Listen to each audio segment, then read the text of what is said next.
Leyendo Adele en el 108. Acá estoy, 51 años, cruzando la noche hacia el centro, en un colectivo vacío, con un libro comprado por error, que sin embargo, durante un rato, me explica entera. Laura Whitner.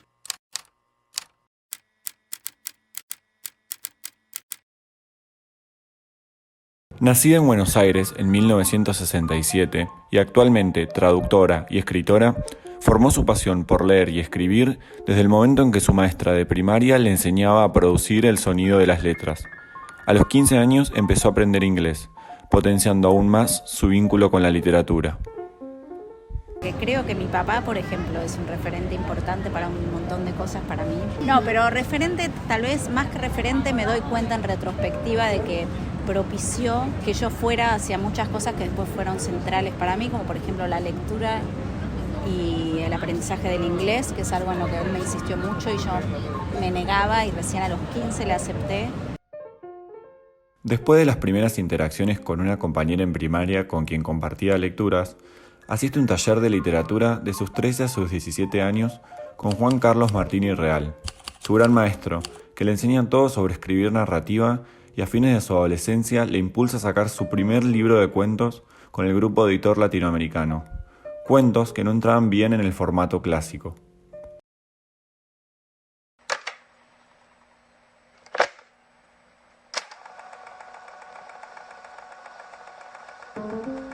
Se decide estudiar la licenciatura en Letras en la UBA, donde conoce a Fabián Casas, Daniel Durán, José Villa, Mario Varela y muchos más.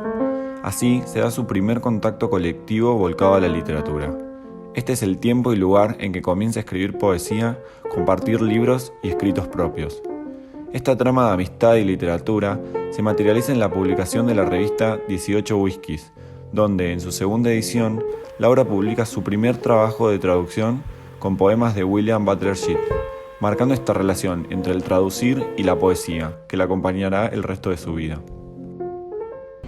Fueron el primer grupo de amigos que tuve, y digo amigos y no amigues porque de verdad la mayoría eran varones, casi todos, con quienes le empecé a leer poesía y empecé a hablar de poesía y empecé a escribir poesía.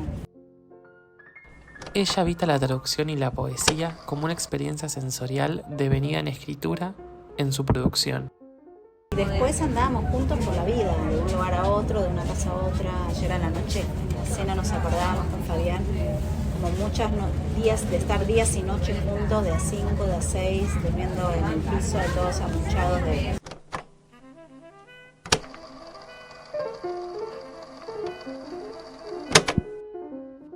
Tanto en la traducción como en la poesía están involucrados todos sus sentidos.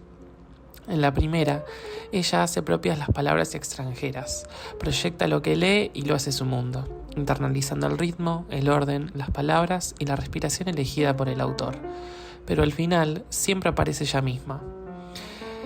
Según Laura, traducir es meterse dentro de alguien para que se meta dentro nuestro, se vive y se traduce.